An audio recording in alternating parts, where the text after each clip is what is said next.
ملګرو د ټول نه مخکې د عمران خان یو خبره واورئ په کوم کې چې هغه زیبا یادوي او د هغې نه پس زیبا ګل چې کوم دی هغې له څه جواب ورکړلی نو هغه هم وګورئ. راځو ټول نه مخکې تاسو ته ویډیو پلی کوم وګورئ. زیبا آپ بھی تیار ہو جائیں. ये क्या हो गया? एक कसम पर खुदा कि मैंने सिर्फ तो आलू पराठा खाया है. अब मेरे ऊपर क्या जुर्म हो गया? मैंने क्या जुर्म किया यार?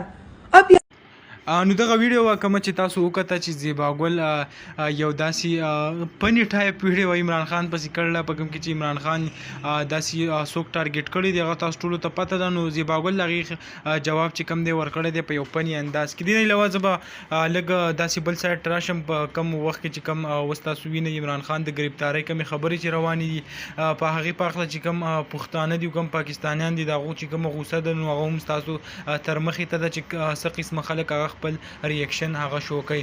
د ټیک ټاک د لارې چې کوم دی هغه هم داسې پنی ویډیو څوک جوړوي څوک یو قسم څوک بل قسم ویډیو جوړوي. نو زیبا ګل چې کومه ویډیو جوړه کړې وه نو هغه هم ستاسو وړاندې وه.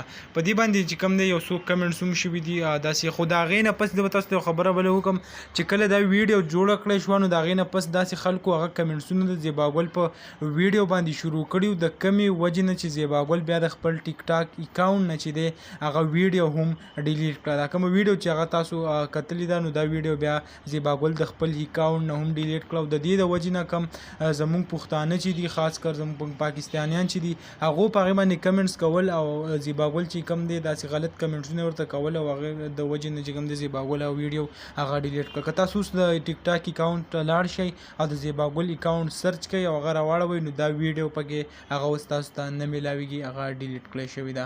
نو دغه ویډیو هغه هم تاسو سره شریک کړه. امید لرم ویډیو به مو خوښه شوي. که ویډیو مو خوښه شوي ویډیو لایک کړئ او که زموږ په چینل نه وي چینل سبسکرایب کړئ د داسې نورو ویډیوګانو دپاره. انشاءالله په بل ویډیو کې به میلاویږو. د نن دپاره دا کافي وه. د لوی الله په امان.